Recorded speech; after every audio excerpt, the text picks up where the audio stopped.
जय श्री कृष्णा। कैसे हैं आप लोग? आज हम चर्चा करने वाले हैं, बेहद महत्वपूर्ण विषय पर करने वाले हैं।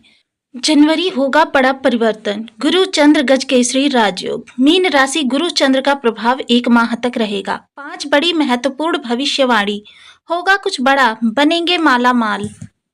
देखिए, शास्त्रों में कहा गया है, गोधन गजधन बाजधन और रतन धन खान, जब आवे संतोष धन, सब धन धूल समान।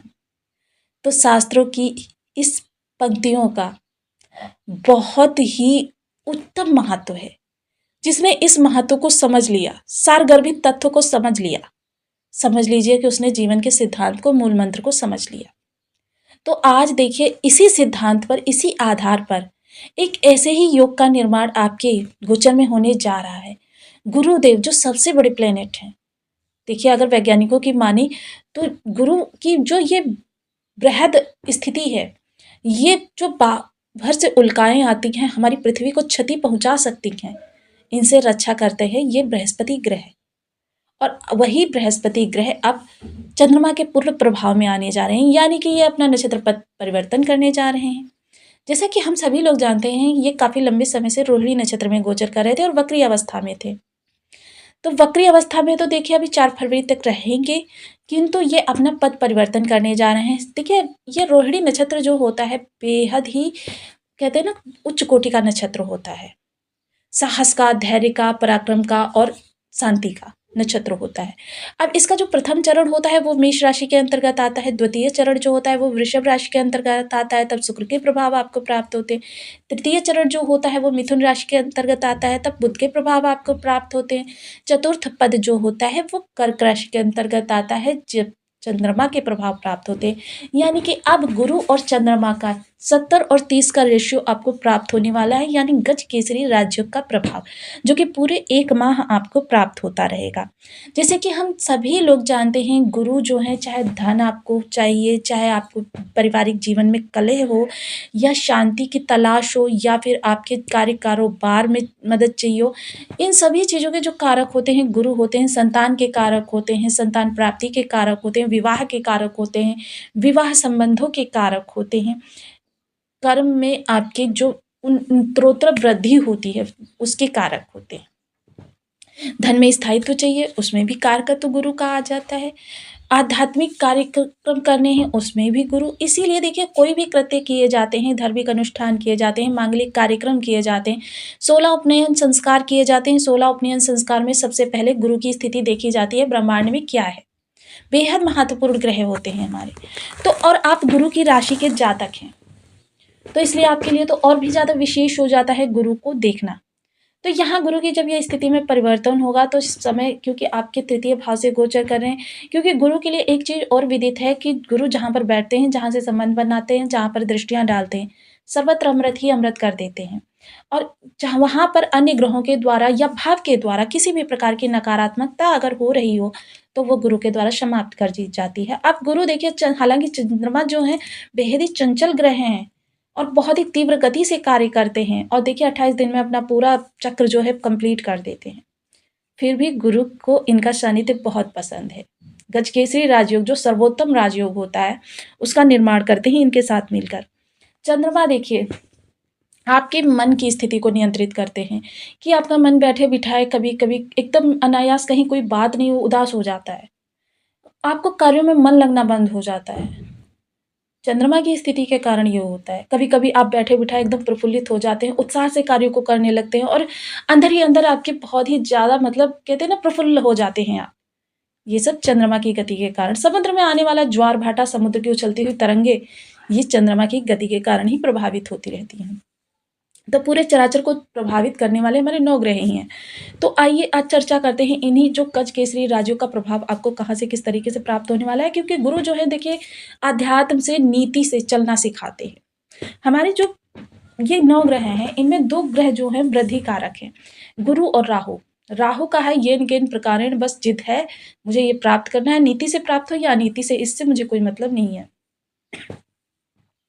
किंतु गुरु का जो है नीति विवेक के साथ, थोड़ी सी विलंब से मिलती है, कोई बात नहीं। किंतु किसी के हक का हनन नहीं होना चाहिए और नीति विवेक से मुझे चीज़ों की प्राप्ति होनी चाहिए। ऐसे जो प्रभाव देते हैं वो गुरुदेव देते हैं। तो ये बहुत ही सुंदर समय काल का आपके लिए निर्माण होने जा रहा है। वहीं इस समय पर गुरु देखिए बहुत ही सुंदर अवस्था का निर्माण कर रहे हैं। देखिए ये जिन भी ग्रहों पर दृष्टियाँ डालेंगे उनमें शुभता लेकर आएँगे। क्या होता है, गुरु इतनी ज़्यादा शुभ होते हैं ग्रह गुरु, कि जहाँ पर भी जितनी भी अरिष्टता होती है उस अरिष्टता को समाप्त करने का प्रयास करते हैं। ज़्यादातर गुरु का बल जो है इन्हीं सब अवस्थाओं में क्षीण हो जाता है कि ये अरिष्टता को पहले समाप्त करते हैं, क्योंकि जब तक अरिष्टता समाप्त नहीं होगी आपको शुद्धता प्राप्त नहीं होगी। और देखिए यहाँ पर जीवन जो है आपके, क्योंकि आपके लग्नपति हैं, जब ऐसी सौहार्दपूर्ण स्थितियाँ बनाएँगे तो आपके व्यक्तित्व पर भी इसका विशेष प्रभाव पड़ता हुआ देखा जाएगा। तो यहाँ पर गुरु का जो ये विशेष प्रभाव है, देखिए गुरु अध्यात्म से जोड़ते हैं, गुरु ज्ञान से जोड़ते हैं, गुरु नीति विवेक से जोड़ते हैं। तो गुरु का जो प्रभाव है वो आइए जान लेते हैं आपके किस प्रभाव से आपको किस तरीके से प्रभावित करने वाला है। वीडियो बहुत ज्ञानवर्धक होने वाला है। यदि आपके लग्न में 12 नंबर बना हुआ है तो ये राशिफल आपके लिए है। यदि कुंडली में कहीं भी चंद्रमा के साथ 12 नंबर बना हुआ है तो राशिफल आपके लिए। कुंडली ना होने की स्थिति में आप इसे नाम राशि से भी देख सकते हैं। यदि अभी तक आपने अपने इस चैनल को सब्सक्राइब नहीं किया है तो प्लीज़ सब्सक्राइब कर लीजिए, वीडियो को लाइक कर दीजिए, चैनल को शेयर कर दीजिए। इससे होगा क्या कि हमारे आने वाले हर वीडियो की नोटिफिकेशन मिल सकेगी आपको सबसे पहले। एक प्यार सा कमेंट करना बिल्कुल ना भूलें, कमेंट से हमें बहुत मोटिवेशन मिलता है, हौसला मिलता है और ये पता चलता है आप और क्या जानना चाहते हैं। देखिए वर्तमान समय में गुरुदेव जो गोचर कर रहे हैं वो आपके तृतीय भाव से कर रहे हैं। तृतीय भाव में गुरु दिग्बल विहीन होते हैं, किंतु फिर भी क्योंकि ये आपके राशिपति हैं, जिस भाव से भी जाएंगे इनका प्रभाव आपके लिए बेहद महत्वपूर्ण होगा और सर्वोपरि होगा। तो गुरु जब यहाँ से गजकेसरी राजयोग देंगे तो सबसे पहले क्या है, आपकी निर्णय क्षमता बहुत ही प्रबल होगी। आप इस समय एक दूरदर्शी व्यक्तित्व के स्वामी होंगे कि जिस भी कार्य के लिए आप निर्णय ले रहे हैं उसमें आगे वाले 10 साल के बारे में भी सोचकर निर्णय लेंगे। आपके छोटे भाई-बहन किसी भी प्रकार से परेशान हैं, उनकी परेशानी का निवारण होगा। जो लोग भी इस दौरान कंसल्टेंसी से जुड़े हुए हैं, सलाह देने लेने का कार्य करते हैं या कोई भी ऐसा कार्य करते हैं जिसमें सलाह दी जाती है, शिक्षण का कार्य करते हैं या कोई भी ऐसी एजुकेशन जो किसी को सिखाने का आप कार्य करते हैं, वो शिक्षण के ही अंतर्गत आता है। कोई ऐसा कार्य जो वाणी के द्वारा किया जाता हो, शिक्षण प्रणाली से जुड़ा हुआ हो, शासन प्रशासन से जुड़ा हुआ हो, तो इन सभी के लिए ये समय काल बेहद ही सुंदर और उपयुक्त है। वहीं इस दौरान क्या होगा कि आपकी कार्य क्षमता, देखिए कार्य क्षमता में आपके 4 चाँद लगेंगे, क्योंकि जब गजकेसरी राजयोग का प्रभाव आपको प्राप्त होगा आपके पराक्रम भाव से, तो इस दौरान क्या है कि आप देखिए आप स्मार्ट वर्क की ओर जाएँगे। आप हार्ड वर्क को भूलेंगे कि हार्ड वर्क से बेटर आपको स्मार्ट वर्क लगेगा और उसके लिए प्रयास करेंगे। और इतिहास गवाह है, जिन चीज़ों के लिए व्यक्ति प्रयास करता है, वह चीज़ें अंतोगत्वा वो प्राप्त कर ही लेता है। इस दौरान क्या एक शिक्षण से जुड़े हुए लोगों के लिए भी समय काल बहुत अच्छा है, जो स्टूडेंट्स वर्ग हैं और 12th की एजुकेशन या कोई इसी समकक्ष एजुकेशन प्राप्त कर रहे हैं, उनके लिए समय काल बहुत अच्छा है। अब गुरु के पास देखिए 3 दृष्टियाँ होती हैं। पंचम दृष्टि जब आपके सप्तम हाउस पर जाएगी, तो जीवन साथी से यदि किसी भी प्रकार से आपकी अनबन बनी हुई है या कोई ऐसा इश्यू बना हुआ है, उसका समापन होगा। डेली इनकम वाले लोगों की इनकम में वृद्धि होगी। अब डेली इनकम में देखिए 2 प्रकार के लोग रखे जाते हैं, सुबह से शाम तक जो पारिश्रमिक प्राप्त करते हैं और जो मंथ एंड में पारिश्रमिक प्राप्त करते हैं। दोनों के इस दौरान कार्य क्षेत्र पर बेहद ही सहज वातावरण होगा और देखिए ये सहज वातावरण बहुत ही महत्वपूर्ण होता है। ऐसा नहीं है कि कोई आपको बिल्कुल परेशान करे, डाँटे-डपटे या आपसे आपके प्रतिकूल जब माहौल होता है ना, तब वहाँ पर कार्य करने में मन नहीं लगता। इस समय आप माहौल जो होगा आपके अनुकूल होगा। व्यापार कोई कर रहे हैं तो व्यापार इस दौरान आपका नीति विवेक के साथ कुछ ऐसे आप आइडियाज़ लगाएँगे जिसके प्रभाव से आपको व्यापार में जो हानि अभी तक हो रही थी वो लाभ में तब्दील होती हुई दिखाई देगी। जो लोग विवाह के योग्य उम्र है, इस दौरान अपने विवाह के लिए प्रयास कर सकते हैं। ये समय आपके अनुकूल है, इस दौरान आपके लिए अच्छे रिश्ते आ भी सकते हैं। सप्तम दृष्टि जब आपके भाग्य भाव पर जाएगी तो यहाँ पर गुरुदेव कारक होते हैं। जब गुरुदेव अपने कारक स्थान को देखेंगे तो समझ लीजिए कि आपके लिए बेहद शुभ स्थितियों का निर्माण होगा। सबसे पहले तो क्या होगा कि देखिए भाग्य का आपको प्रबलता से साथ प्राप्त होगा, क्योंकि गजकेसरी राजयोग को देखिए भाग्य के प्रभाव से आपके बहुत ही, क्योंकि उत्तम योगों में से एक है ये। और यहाँ पर आपके लिए भाग्य का साथ मिलता हुआ दिखाई देगा। भाग्य के प्रभाव से जो भी कार्य आप करेंगे, क्योंकि भाग्य जब आपकी प्रबल होती है तो क्या होता है, 11 भावों से संबंधित समस्याओं का निवारण 50% तो आपके भाग्य के प्रभाव से हो ही जाता है। वहीं इस दौरान आप अध्यात्म से जुड़े हुए व्यक्ति होंगे। अब अध्यात्म से जुड़ने का मतलब ये नहीं होता कि दिन रात घंटी लेकर, माला लेकर आप बैठे रहें। अध्यात्म से जुड़ने का मतलब ये होता है कि आप ईश्वर में आस्था रखते हैं और ईश्वर से जुड़े हुए कार्यों को कुछ करते भी चलते हैं, कि जैसे आपने कहते हैं ना कि नाम जपते चलो, काम करते चलो, तो वो वाली स्थिति आपकी होगी। भगवान के प्रति पूर्ण श्रद्धा विश्वास होगा। तीर्थाटन के लिए भी सोच सकते हैं और मांगलिक कार्यक्रमों में रुचि लेते हुए आप दिखाई देंगे। इस दौरान पिता का साथ सहयोग प्राप्त होगा। पिता के कार्य में किसी प्रकार के व्यवधान आ रहे थे वो दूर होंगे। वहीं नवम दृष्टि जब आपके लाभ भाव पर जाएगी, तो इसका देखिए, लाभ जब आपका स्ट्रांग होता है तो इसका प्रत्यक्ष या अप्रत्यक्ष रूप से प्रभाव आपके कर्म पर भी पड़ता है।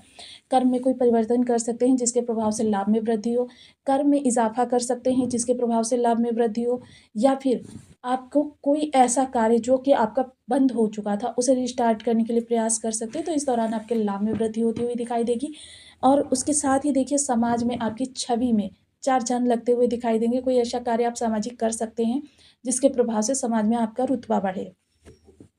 इसके साथ ही देखिए, एक चीज़ और होगी कि बड़े भाई बहनों के जीवन में किसी भी प्रकार की समस्या बनी हुई थी वो दूर होगी और बड़े भाई बहन इस दौरान आपका भरपूर सहयोग करते हुए दिखाई देंगे। जो भी कार्य आप करेंगे, ऐसा नहीं होगा कि देखिए, इस दौरान क्या होगा, समाज का या मित्र मंडली का या रिश्तेदार कोई भी आपका मदद करेगा अगर, तो निस्वार्थ भाव से करेगा। और ये समय कि जब व्यक्ति निस्वार्थ भाव से हमसे जुड़ते हैं, आजकल के युग में यह समय सबसे बेस्ट कहा जा सकता है कि जीवन की समस्त समस्याओं का निराकरण, क्योंकि आजकल क्या है, हमारे रिश्तों में वो चीज़ नहीं है, इसी वजह से समस्याओं में बढ़ोतरी है। जब रिश्ते आपके आपके साथ बहुत ही प्रेम से, सौहार्द से जुड़ते हैं, तब क्या होता है कि आने वाली समस्याओं का मिल बाँट कर हम लोग सामना कर लेते थे। किंतु अब क्या है कि लोग जो हैं धन को महत्व देने लगे हैं, जिसके कारण से रिश्तों में भी स्वार्थ आ गया है और व्यक्ति क्या है, एकदम धराशायी, परास्त और निरुत्तर सा रह जाता है। तो इस दौरान आपके रिश्ते बहुत मधुर होते हुए दिखाई देंगे। जीवन साथी का साथ सहयोग प्राप्त होगा। वहीं इनका प्रभाव देखिए, आपके लग्न पर भी अब विशेष पड़ता हुआ दिखाई देगा। कारण क्या बनेगा? कारण बनेगा राहु। राहु से बना हुआ इनका लाभ संबंध, कि राहु की नकारात्मकता शुक्र के आने से वैसे ही थोड़ी सी कम हो गई थी, कम क्या, लगभग समाप्त हो गई थी। अब उसमें नकारात्मकता जब समाप्त हुई तो शुभता की बढ़ोतरी करेंगे राहु देव। तो यह समय काल आपके लिए बेहद ही सुंदर रहने वाला है, क्योंकि राहु देव पर जब इनका प्रभाव पड़ेगा, और कलयुग के राजा देखिए अपने प्रभाव जब देते हैं, कुछ नकारात्मक कुछ सकारात्मक, तो इस दौरान आपके लिए ये समय काल बेहद अनुकूल रहने वाला है। दो दो गुरु जब राहु को प्रभावित करेंगे, तो इससे बेहतर समय काल कोई हो ही नहीं सकता।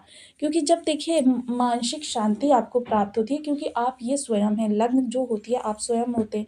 जब आपके इस पर गजकेसरी राजयोग का प्रभाव पड़ेगा, तो समझ लीजिए कि जो चिंताएँ हुए ना आपकी, वो 50% तक कम हो जाएँगी, क्योंकि राहु एक चीज़ तो उपहार स्वरूप देते हैं कि आपको चिंताएँ बहुत ज़्यादा दे देते हैं। तो इन सब चिंताओं से आपकी मुक्ति मिलेगी। तो कह सकते हैं कि ये समय काल आपके लिए सर्वश्रेष्ठ समय काल हो सकता है। यदि इनमें से किसी भी ग्रह की स्थिति आपके बर्थ चार्ट में अरिष्ट कारक है, तो समझ लीजिए कि आपको इसके विपरीत प्रभाव ही प्राप्त होने वाले हैं। तो देखिए, इसके लिए हमें क्या करना है, क्योंकि चंद्रमा देखिए ज़्यादातर सभी कुंडलियों में हमें विषम अवस्था में ही प्राप्त होते हैं। कभी देखिए पूर्णमासी के चंद्रमा होते हैं, कभी अमावस के चंद्रमा होते हैं, कभी पक्ष बल से कमज़ोर होते हैं, कभी इन पर शनि या राहु का प्रभाव होता है, केतु का प्रभाव होता है। तो डिग्री वाइज भी कमज़ोर होते हैं, अंश वाइज भी कमज़ोर होते हैं। तो किसी भी अवस्था में यदि ग्रह कमज़ोर है, विषम अवस्था में बैठा हुआ है, तो आपको इसके विपरीत प्रभाव ही प्राप्त होते हैं। यानी कि जितनी हम शुभता बताते हैं, उतनी ही आपको अशुभता प्राप्त होती है। ये मैं क्लियरली इस वीडियो में बता रही हूँ कि जितना हम राजयोग का बताते हैं, जब वो राजयोग बनता है, अगर बर्थ चार्ट में ग्रह आपका विषम बैठा हुआ है, तो समझ लीजिए वो दुर्योग ही बन गया। तो इसके लिए विशेष उपाय कुछ करने चाहिए। हालाँकि आप गुरु की राशि के जातक हैं, तो आप इन उपायों को करके बहुत जल्दी इनके प्रभाव प्राप्त कर सकते हैं। तो देखिए, गुरु के लिए ओम ब्रह्म बृहस्पति नमः और चंद्रमा के लिए ओम सोम सोमाय नमः। इन बीज मंत्रों के जाप आप 1 माला, 2 माला, 5 माला, 7 माला, 11 माला का जप नियमित अपनी सुविधानुसार करना प्रारंभ करें। चंद्रमा के जो अधिष्ठात्र देव हैं भगवान भोलेनाथ जी हैं। भगवान भोलेनाथ जी की किसी भी रूप में आप आराधना कर सकते हैं। उनको नित्य प्रति जल अर्पण कर सकते हैं, दुग्धाभिषेक कर सकते हैं शिव सहस्त्र नाम का पाठ करते हुए, या फिर सोमवार का व्रत कर सकते हैं। सोम की होरा में निर्जला व्रत कर सकते हैं। सफ़ेद रंग की वस्तुएं, चावल, दूध, इस प्रकार की चीज़ें आप धर्म स्थान पर दान करें। धर्म स्थान पर दान करेंगे तो ये गुरु को भी एक में मिला देगा। और गुरु के लिए केसर का तिलक मस्तक कंठ जेब पर करें। धर्म स्थान पर जब भी जाएं तो सिर जरूर झुकाएं और कभी खाली हाथ ना जाएं। अगर कुछ नहीं है तो एक पत्ती ही पुष्प के पौधे की तोड़ लीजिए, ये यहाँ पर अर्पण कीजिए भगवान को। भगवान स्वयं समझ जाएंगे। और इसके बाद में देखिए आपको करना क्या है। साधु संतों की जितनी सेवा कर सकते हैं और धर्म के अनुसार आचरण करें। माता के साथ माता के अनुसार आचरण करें, जैसा कि शास्त्रों में वर्णित है। ऐसा नहीं है कि बस हमारा काम निकल गया और हमने उनकी उपेक्षा करनी प्रारंभ कर दी। तो देखिए इनमें से कोई भी उपाय अपनाकर आप अपने जीवन में शुभ फलों को प्राप्त कर सकते हैं। तो आपको वीडियो कैसी लगी मुझे कमेंट बॉक्स में जरूर बताएं। चैनल पर न्यू है तो प्लीज़ वीडियो को लाइक शेयर, चैनल को सब्सक्राइब करना बिल्कुल ना भूलें। मिलती हूँ नेक्स्ट वीडियो में, तब तक के लिए नमस्कार। अपना ध्यान रखें, स्वस्थ रहें, मस्त रहें।